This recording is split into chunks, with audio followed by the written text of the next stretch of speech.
Welcome everyone to our first event of the new series that we've launched, the UCLA Anderson EMBA Experience. And this one is our Leaders in Entertainment and Sports.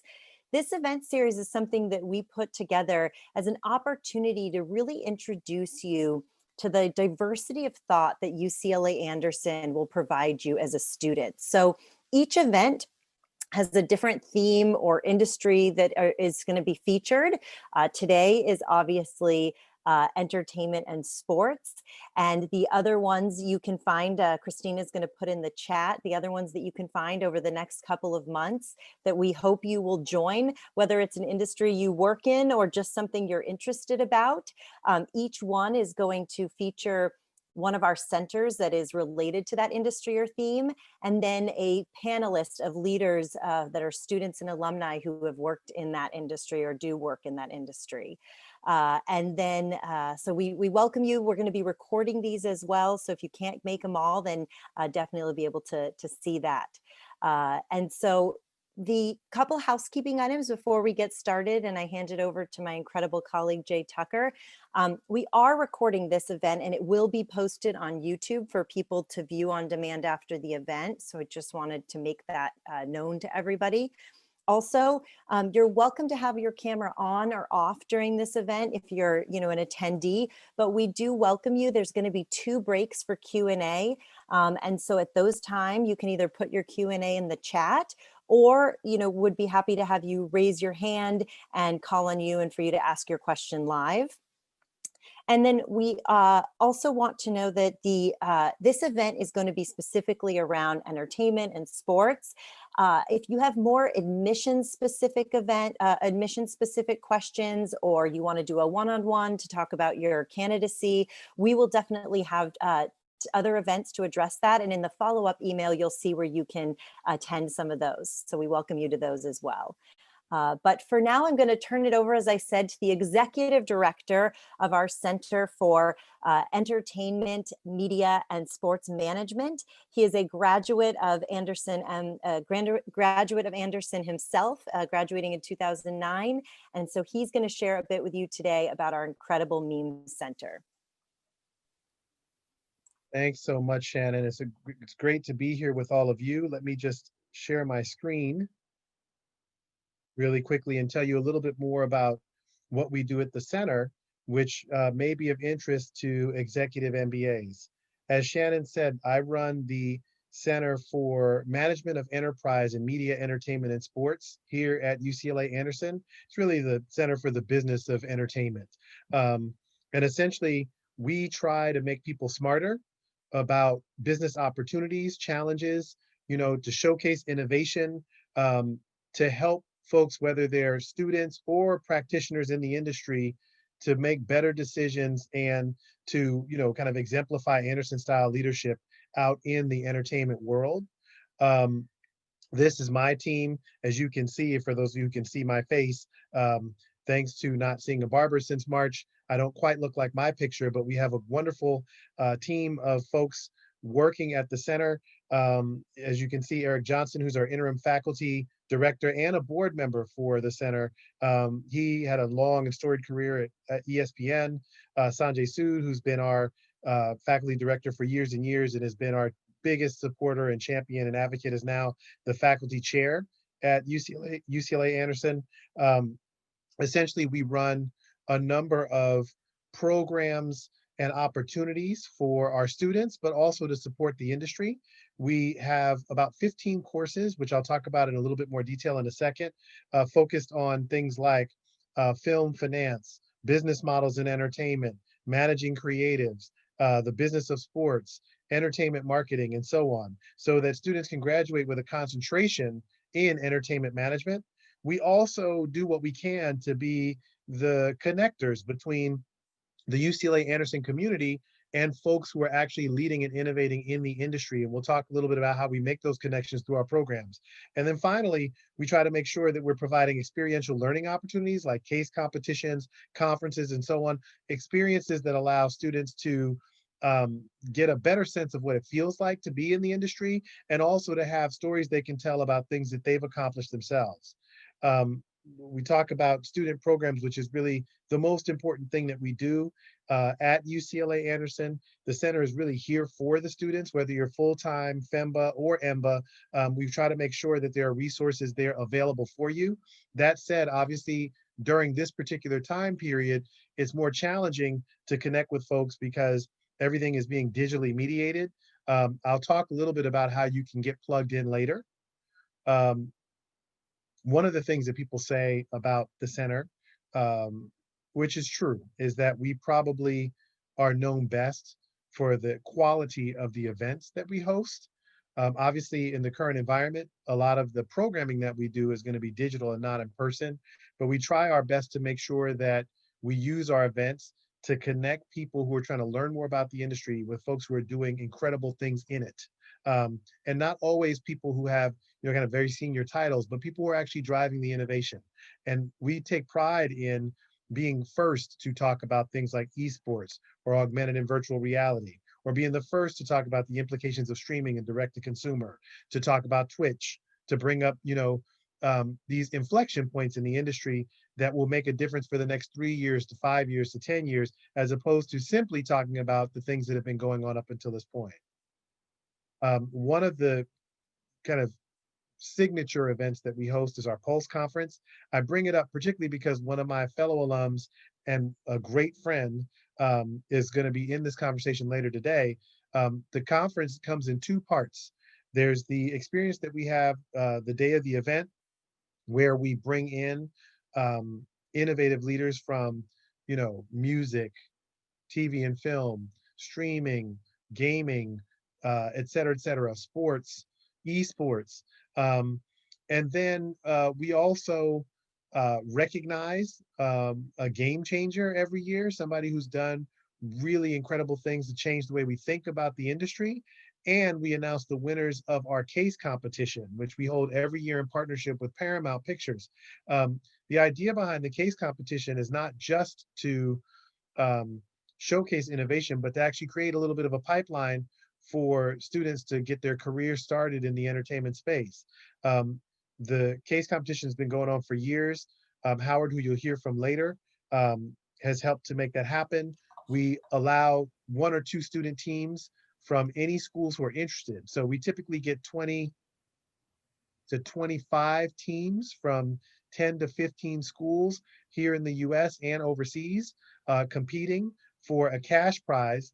And the winning teams are also offered internships at Paramount. Students present in teams to a group of judges that typically come from Paramount or some hand-picked alums from Anderson who are involved. And usually the case prompt is focused on innovation in the industry, how to capitalize on trends, and kind of forward-facing, looking ahead to where we can kind of find new business opportunities going forward. So the Pulse Conference is an incredible experience. We will do it this year. We'll do it digitally. Same thing with the case competition. So there'll be some opportunities, I think, for EMBAs in particular to get involved with some of the planning, and obviously with the experience the day of. As I mentioned, we've had to pivot to digital because the in-person classes, programs, conferences, events, et cetera, are just not viable right now and probably won't be at least until next spring. So we focused on three areas really to support students: thought leadership, trying to find pathways to increase and improve mentorship, and to think more carefully about how we go about experiential learning. Um, some of you may be familiar with the fact that the center has a digital speaker series. We've had some incredible participation from talent agents, media personalities, executives, and so on. We typically put recordings up on the website as well. So for those of you who have missed those, you can still see them recorded. We have other sessions planned for the next few weeks. In addition, as I mentioned, the case competition, we'll be doing that digitally. We'll also be talking to our partners at Villanova about how we'll do our sports case competition digitally. And just so you know, we are right now in the process of trying to plan a third case competition. We'll see if we can get it off the ground, and we'll get back to you if that's going to happen. Um, We also are launching a podcast series, and we're looking for students who can help with that, especially with post-production. We've had already a number of great conversations with people doing very interesting things, but we're trying to turn those conversations really into episodes that are topic-based, not people-based. So that means we have to really think about how we stitch together quotes and comments into a story that will fit in a shorter time period. So for those of you who've got an audio background or podcast background, we'd love to hear from you. We've got a partnership with Real Madrid that I'm happy to talk about in more detail. Essentially, we're working with Real Madrid University to launch educational programs. The in-person programs have been postponed indefinitely, but we're now working on trying to do a digital equivalent, which will allow us to allow some students to participate as well. And finally, we're working on trying to create more connections with students through our digital programs, but also by bringing alums and other executives to come talk to students in smaller groups. You know, you guys may be familiar with the term D4 8. We, in the past, have had dinners that are hosted by students so that they can bring an executive in to have more intimate conversations about their careers and about what's going on in the industry. We've replaced those with Z4 8s because all those conversations now are mediated via Zoom. You know, food and drink is optional. But if you're interested in that sort of stuff, I strongly recommend that you get in touch with our student clubs, the Sports Business Association and the Entertainment Management Association. We've been feeding those clubs interested guests who are willing to make themselves available for that experience, but the clubs are the ones who are actually managing the signups. If you can't, for whatever reason, get plugged into that and you have other questions, you're more than welcome to reach out to me. With that, I would say make sure that you reach out to us if you have any questions about our programs. We have an exciting rest of the year planned. We've already done some really incredible things. The Pulse conference is planned right now for late February, which is about the timing for the case competition as well. Happy to take some questions if you have them now, but you're more than welcome to reach out to the center at any time. Thanks so much, Jay. That's awesome. And I think one thing that I really want to point out, and I think is especially relevant for an EMBA audience, is that I think a lot of our events that used to be on campus kind of only, and we maybe weren't always, we had like a highlight reel afterwards. Now our centers have really innovated due to, the pandemic, bringing these online. And I think that's something that's really going to continue. And this innovation, which makes it even more accessible for EMBAs who, only about 40% of our students even live in LA. So I think, and also sometimes just getting across the 405 can be a problem. So I think, now being able to attend so many of those events and interact even when we do come back on campus. So I think, thank you for highlighting, Jay, some of that innovation you've been doing. So does anyone, I did put the website in here, and we definitely encourage you to check out some of the great videos they have on there and upcoming events. But does anyone, before we jump into the panel, does anyone have any questions for Jay about the center specifically or any of the coursework?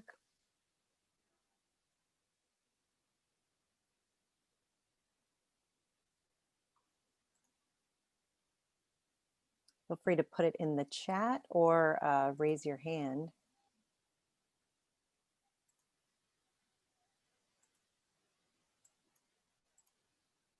Okay. I don't see any right now. So Jay's going to stay on. So if you kind of hear something once we get into the panel, definitely encourage you to ask, and he will be on to do that. So now I am going to introduce our incredible panelists that we have joining us today. Oh, maybe I see a question coming in. Let's see. Okay, great. So we do have one question that maybe Jay, you could take, and this might be something we'll ask that the panelists, have anything to add as well once we get going. But it's one of the questions is that if we want to make a pivot into entertainment, do you have any advice around that, and maybe how the center can help with that? That's a great question, and I strongly encourage you to ask that question again to the folks on the panel who are incredible themselves. I think there are 3 or 4 things that you can do while you're at Anderson to make that pivot. First, you got to make sure that you understand what your superpower is, right? So that you know what your story is. That is to say, are you somebody who's great with process and strategy? Are you somebody who's great quantitatively and analytically? Are you somebody who has the ability to communicate very effectively? Are you strong with tech, etc.? Right. Second thing I would say is that you have a great opportunity at Anderson to go much deeper into specific skill sets. You'll find, not just with this conversation, but with others, that Anderson has done a great job of making certain specialties and specializations available to you. So leverage that. Obviously, there's going to be an opportunity for you to get to know people in the industry and to create kind of a larger surface area of opportunity around building connections and finding out about opportunities. But this is your chance to get much deeper, whether it's about kind of financial management and financial analysis, partnerships, strategy, marketing, etc. Find your fit and make sure that you're doing as much as you can to kind of develop that expertise while you're here. And then lastly, as I said before, experiential learning, right? For those of you who are really switching industries, even if you're not necessarily switching job functions, take advantage of case competitions, conferences, other opportunities to where you can actually get your feet wet in a low risk setting. It'll also give you something to talk about when you schedule those informational interviews and other conversations where you get to talk to executives who are already in the roles, right? Happy to talk about that more offline, but those are the things that come to mind now. Thanks so much, Jay. Really appreciate it. So I'd like to introduce our panelist to start out. I think what I'm really excited about with the panel today is we've got a great group of people that work in various areas across the entertainment and sports industry, as well as, some working at really large companies like, Greg, who's worked for Disney, others working at international companies like May, who came here working for a company, actually headquartered out of China. And then someone like Charlotte and Justin, who come from areas where Charlotte has started her own company and Justin has been a TV writer. So really a great panelist here today to get to learn about their backgrounds. We do have people that come to entertainment also from working across IT, finance, legal. So this is a great place to start. So I'm going to make it so everyone can see the screen bigger, because I think it's nice to see everybody's face a little bit bigger on the screen. So if we can go ahead and start out, everyone, each of the panelists is going to do a brief introduction of themselves and their background, followed by why did each of you decide to get an MBA? Why did you pursue it? And how did you pick UCLA Anderson, or what was that journey and research process like? So if we can go ahead, and Charlotte, if you can kick us off, that would be great. Hi guys, it's so nice to be here. Lovely to see you all.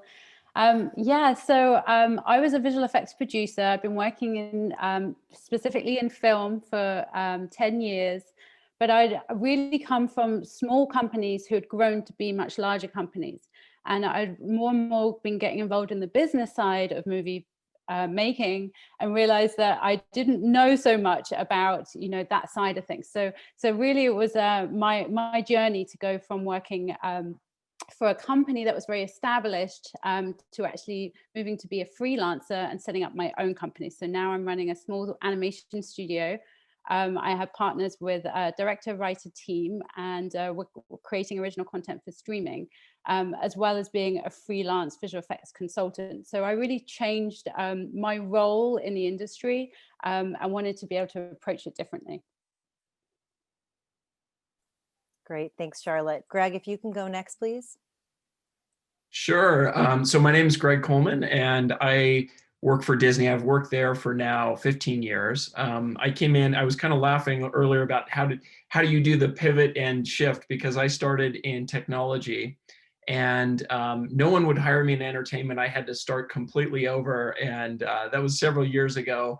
But I started by taking the boss's car to get gassed and washed at Revolution Studios, and ultimately found my way to MGM and worked in the marketing research department there. MGM was bought out by Sony, so all of marketing, all of distribution was downsized, and that's when I found myself at Disney Animation, or sorry, Disney, and I worked in the marketing research team, taking our creative print, our TV spots, and all of the advertisement around the world and doing focus groups on them, and using that those analytics and the feedback there to really direct our creative campaigns in each of the markets. So I did that for a number of years, and then was asked to head strategy across all the animation studios, including Pixar, Walt Disney Animation Studios, and another one that no longer exists that's called Disney Toon Studios, that did direct-to-videos. So then from there, I expanded and moved into just focusing on Walt Disney Animation Studios, where I head their marketing and franchise management. And franchise at Disney means plugging into the big Disney machine, which includes everything from publishing, consumer products, parks and resorts, video games, you name it. So it's been a wonderful ride. And I just graduated last year, well, this year actually, 2020, from the Executive MBA program. And I really sought to do this program as I saw the shifts in the industry taking place, going from a traditional distribution model to something that was a lot more focused on streaming platforms. And yeah, I'm glad that I did this I did the UCLA program, and it's been very beneficial for me. Great. Thanks, Greg. Howard, if you could go next. Sure. Hi, my name is Howard Shea. When I graduated out of college, I ended up working for my parents in a small family business. But after that, like literally a year and a half after starting that, my parents sold the business. They reached their 25th anniversary. They decided to sell the business and get out and go into semi-retirement. So I worked for a small company called Getty Images, doing finance and accounting for them. But they relocated their LA office to Seattle. And that time I had just gotten married. I didn't want to move to Seattle. So I thought about what companies in LA I want to work for, and Disney was one of them too. So I ended up at Disney. I spent almost 5-6 years at Disney, doing consumer products, doing finance. But I spent majority of my time with parks and resorts, helping launch Hong Kong Disneyland and acquiring cruise ships. But prior to leaving Disney, I helped launch family.com at Disney because mothers were so important to Disney at the time. But at Disney, part of the reason why I went to UCLA to get my MBA was at Disney, I would say almost everybody has their MBA at the very senior executive level. So there was a lot of pressure that I felt to get an MBA. Plus, I was the last person in my family who did not have a master's or above. Literally, my brother, my younger brother, my parents, my aunts, uncles, cousins, they all had master's or PhD. So I was the black sheep in the family, and I always got pressure at every family event to go back and get a master's degree. And it was during that time when I was at Disney that I followed a bunch of Disney executives and went to Paramount 10 years ago while I was doing my MBA. So I actually did the company transition while MBA into a more strategy-focused job than just doing pure finance. And I've been at Paramount ever since. Currently, I'm in the strategic planning and business development area, where I spend really, I tell everybody, I spend my day thinking about how people consume content. And my whole job now is what products do we need to create to earn people's share of mind and share of wallet. Thanks, Howard. May, if you want to go next. Sure. Hi, everyone. My name is May Wang. As Shannon introduced, I came from China. I was from Shanghai, and I actually moved to Los Angeles last year when I started the program with my family. I have my own business in sports entertainment, mostly in live sports entertainment. So I work on arenas, stadiums, theaters, programming, live entertainment and sports programming. And I've seen a lot of innovation in our area, like even more innovation ever since COVID started. I mean, because our industry was hit pretty hard this year. And before that, I have been doing business development all my life for helping American businesses launching in China. I've helped companies like AEG and Schutz Entertainment Group launching to China, help them with the MBA and build out arenas in China. And also helped Clear Channel Entertainment launching to China as well to build the first Sino-US joint venture in live entertainment. I also helped Global Spectrum, which is an arm of Comcast, launching to China as well. So it has been a pretty entrepreneur journey for me. I was always one of the first few people, launching the business into China, introducing to everyone what this company is about, establishing or negotiating partnerships. I was the person who answered the phone calls when we first have an office. So it's a very exciting journey for me. And later on, I started my own business after 10 years of developing business for someone else.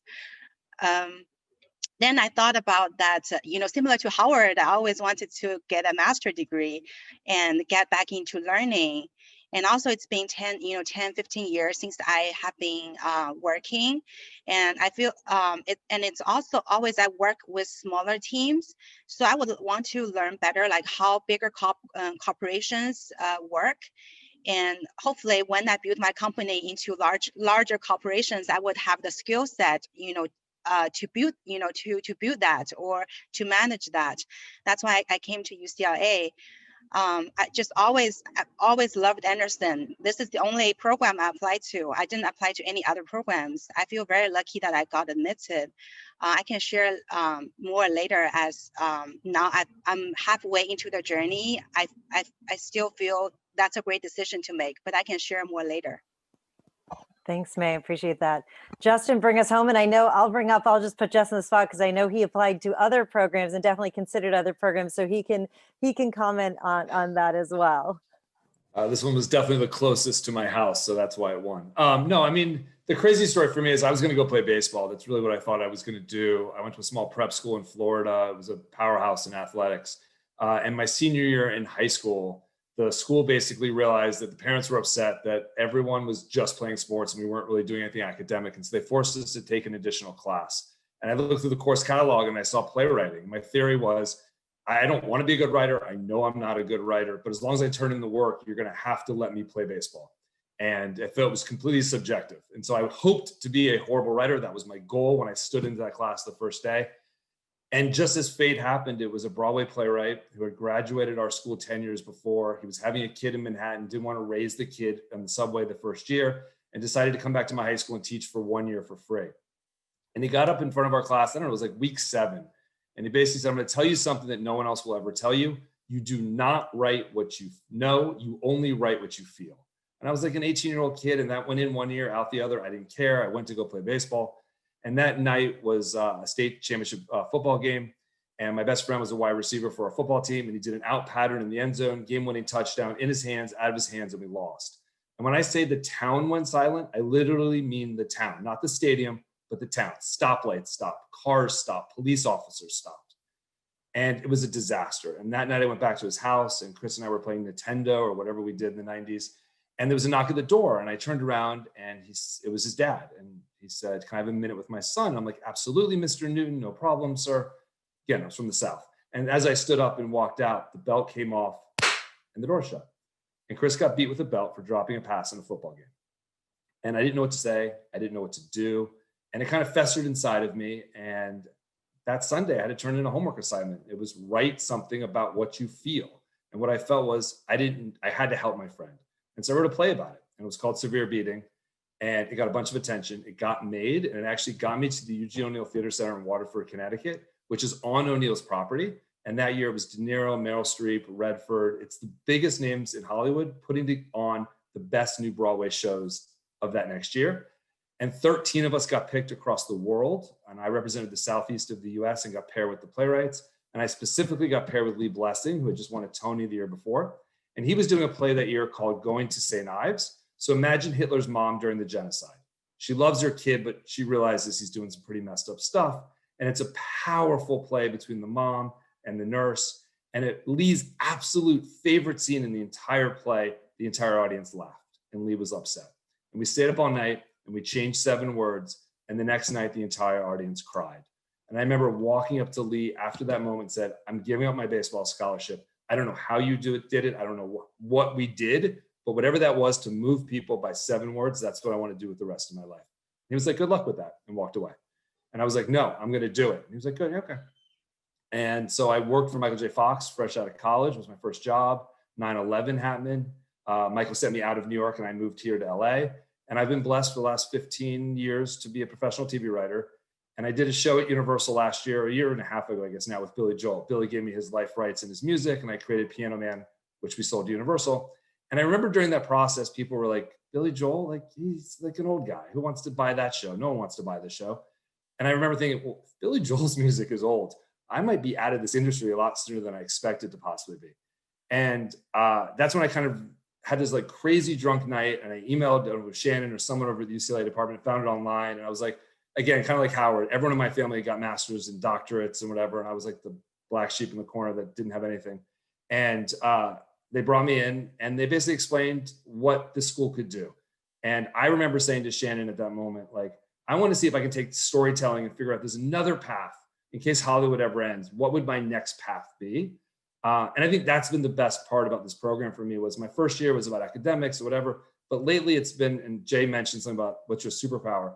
I've been lately working with our cohorts and the full-times and building their own storytelling so that they have a superpower that they can express in an interview, and building what I call an Olympic story for them, and working with brands and with companies to build a Thanksgiving story so their employees feel powered, and so that the company feels that they're really connecting with people. And that's all because of what I did here. So that's a little bit about me. Thanks so much, Justin. So hopefully you guys got a feeling. I mean, if I always think that it's so exciting to just hear intros of the panelists, because I think, you know, you see people where you probably would have never crossed paths. I think one magical thing about this program that we'll probably hear throughout is you may never meet people who had these backgrounds or these stories, you know, if not for this program. So I always think it's really important to hear where people came from. So thank you for sharing.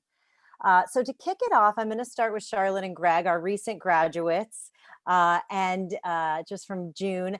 So I'm sure I feel like I always hear from the graduates that, you know, you're at graduation, and it's this year. It was hopefully you guys thought, but I thought it was a pretty magical, beautiful virtual graduation. And I'd love to know, as you reflected on your 22 months in the program, what really stood out to you as some of your key learnings or key benefits of the program as you reflected on that? So Greg, if you want to start us off, and then Charlotte, I'll go to you next. Sure.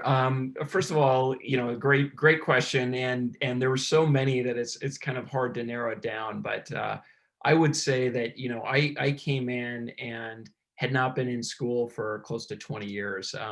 So there was the first introduction to just getting back in the academic setting for me was I was turning gears in my brain that had a lot of rust on them, to be quite honest. And quickly I found kind of extracting what was magic about this program. And to me, it was the classmates and the people who I was surrounded with, because I recognized that, you know, I've been at Disney for 15 years. There's a certain ecosystem. There's a certain way that we do things, and I'm very familiar with that.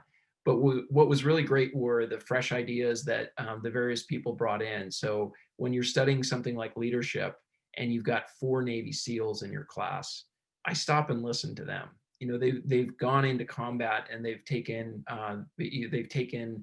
their fellow soldiers into combat. And I think that there's something about that makes you stop and pause.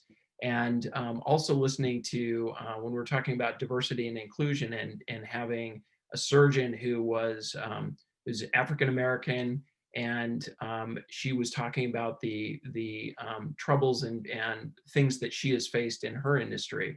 And it just made me stop and think about things from a totally different perspective. It wasn't people necessarily in the entertainment industry specifically. It was everyone else who contributed, had their stories. And yet at the end of the day, you see that there's so many shared experiences and challenges that we all have. We just have different ways of expressing those and experiencing them through the career paths that we've chosen. So for me, it was all about listening to those classmates, and really having other people share their experiences, and also sharing mine so that others could learn. I think that environment works so well, and it can only happen in a place where you select the very best of people to come in and share those ideas. So that's how I felt about the whole program. Thanks, Greg. Charlotte, what about you? I think there's two main key takeaways for me. One is adaptability, and obviously with COVID and our last semester moving online, I was really impressed by how not only the students adapted, but also the professors in the school. And I was very close to that process because I was actually, I was the class academic representative on the council. So I was working really closely with the faculty and helping navigate that, and really, I was so close to the dean and hearing how he was listening to the students' voices.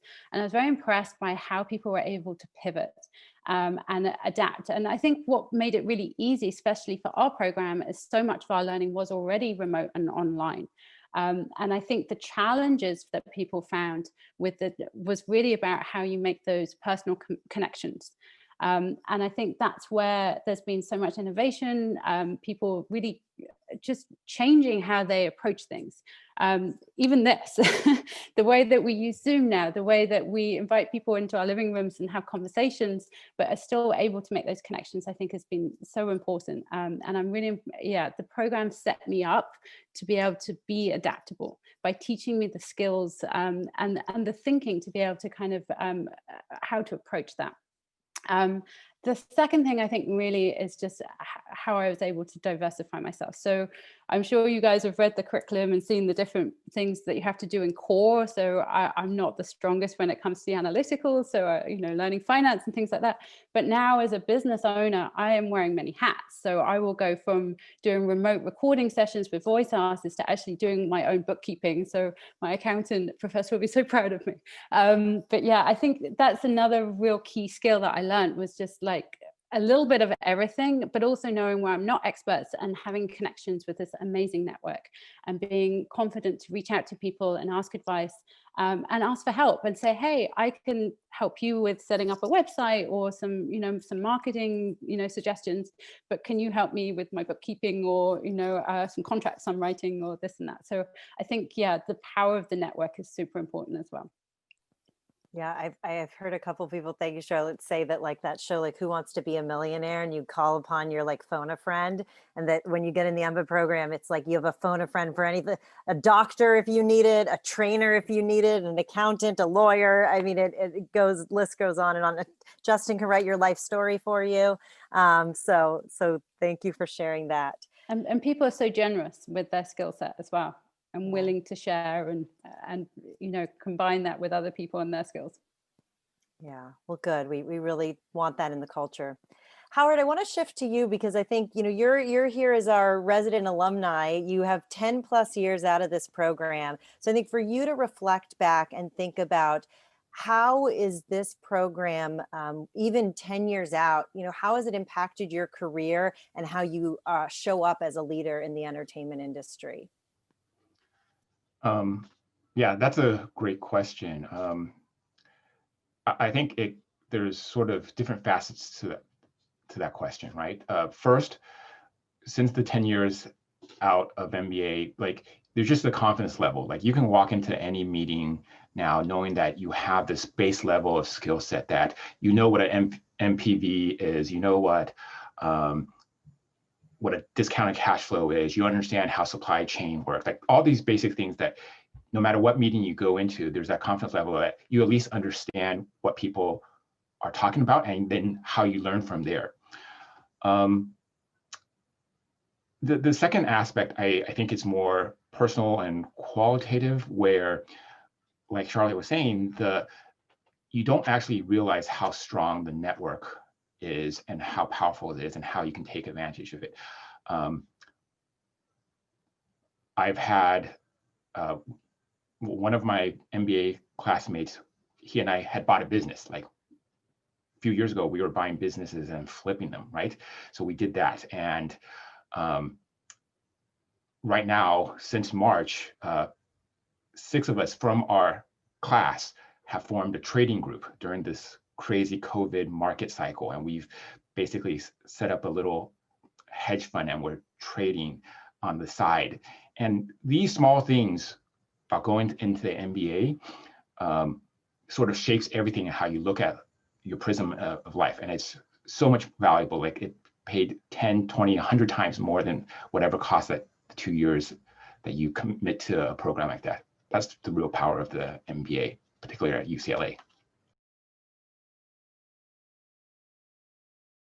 Great. Thanks, Howard. And that's, I always, it's so cool to hear. I hear that a lot with alumni coming back and saying, oh yeah, I recently, I'm doing something on the side now with this person or that person. So very, very cool to hear even 10 years later that you're still doing that.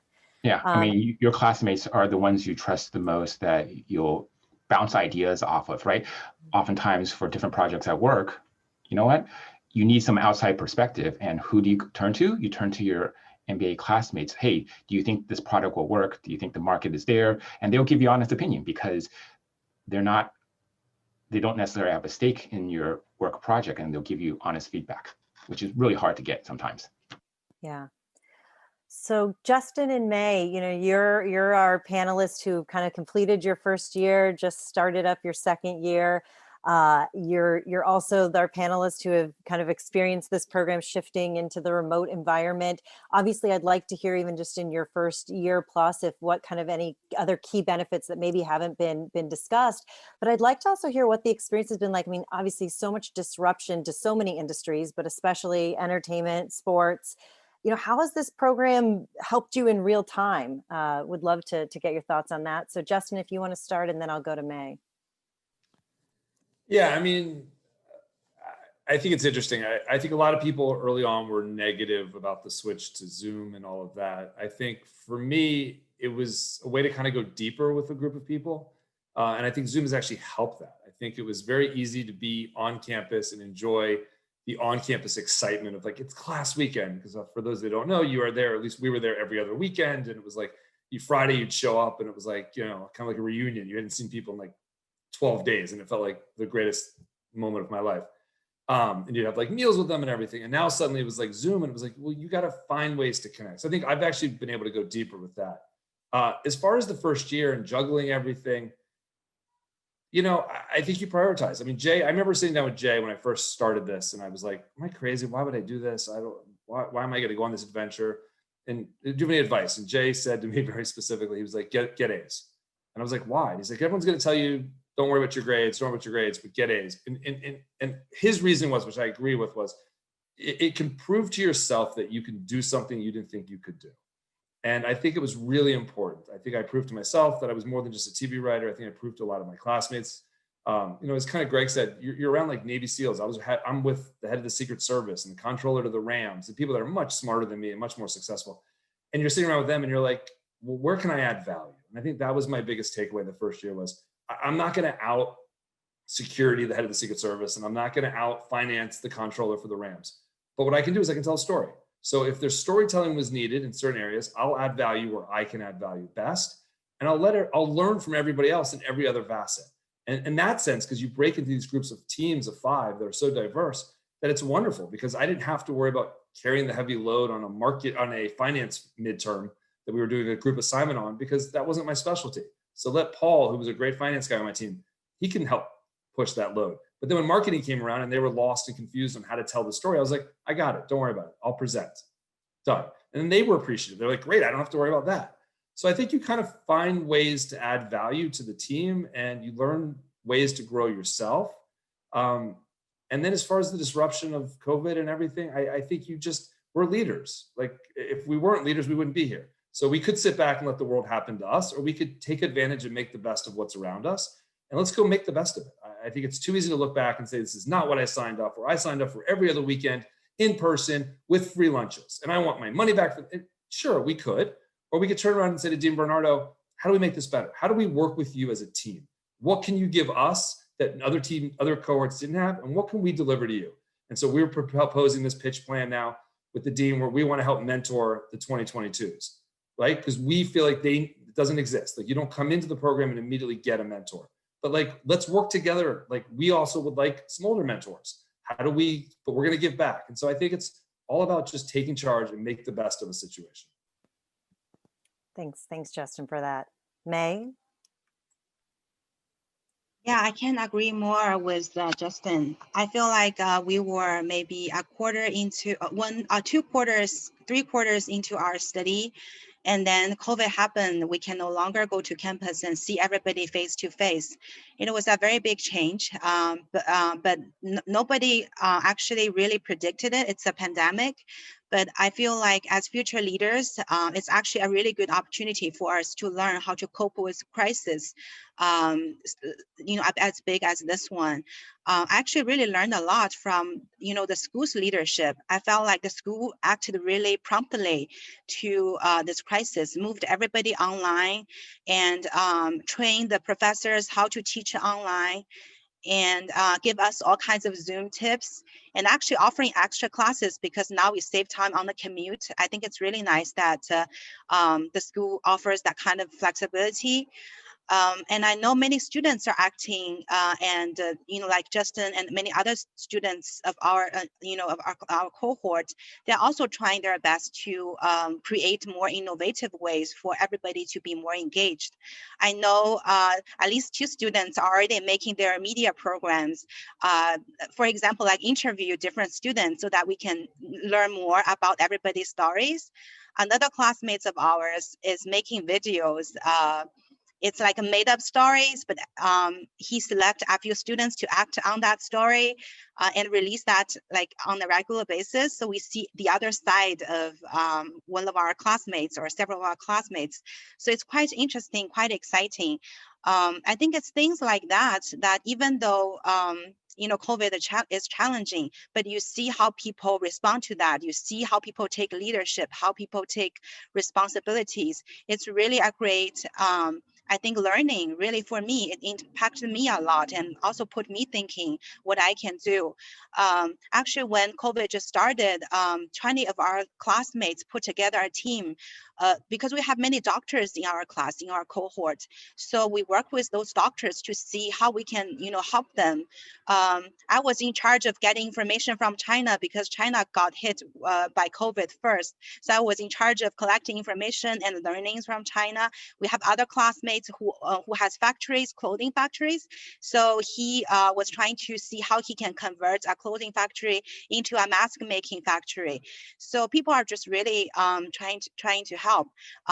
So I feel like that's the spirit of students from an MBA program who wants to, think in the nets, who want to make a difference, who want to make an impact. So it's like a real time lesson for me.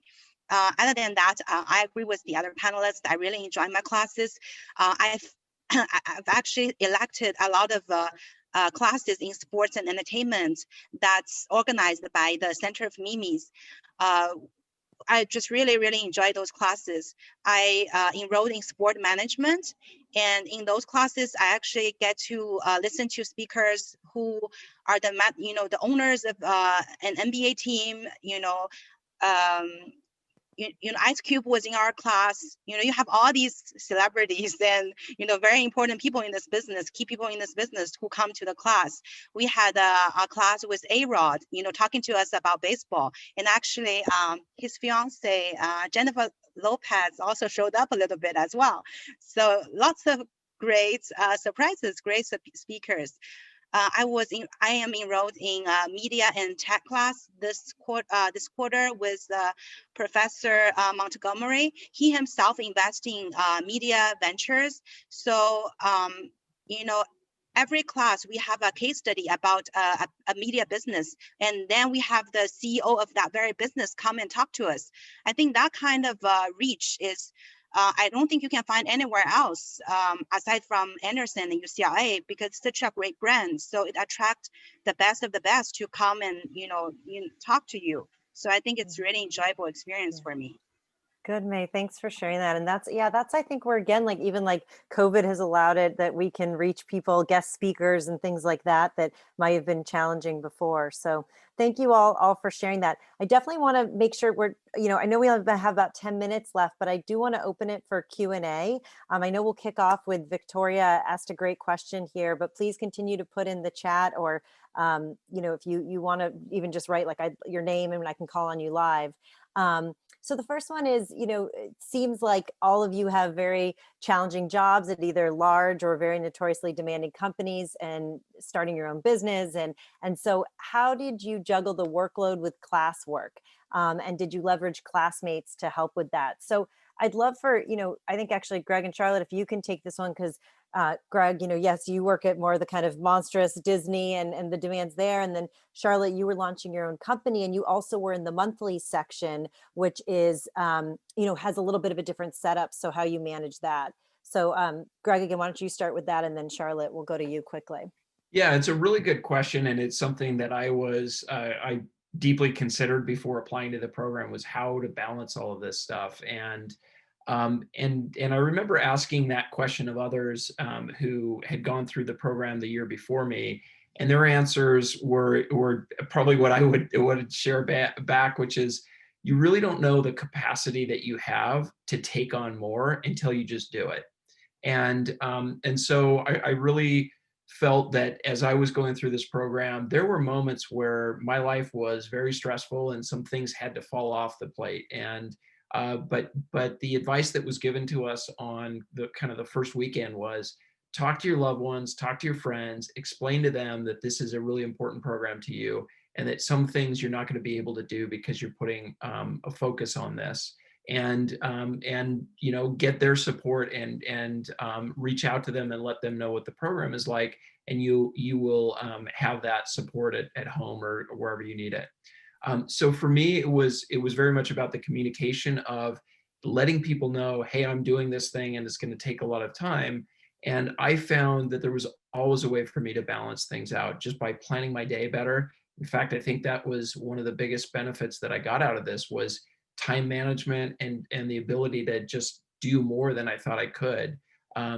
There was the surgeon I was talking about earlier, she had a baby in the middle of this program. So and I thought my life was stressful and full and everything else. And I just can't imagine being a surgeon, having a baby, taking on this MBA program and everything else. There's always somebody who's going to have it a little bit worse than you, and your teammates and the other people that you'll go in your cohort will help you out with projects and create study groups and other things like that. And that's what I really found that teamwork made a huge difference on all of that.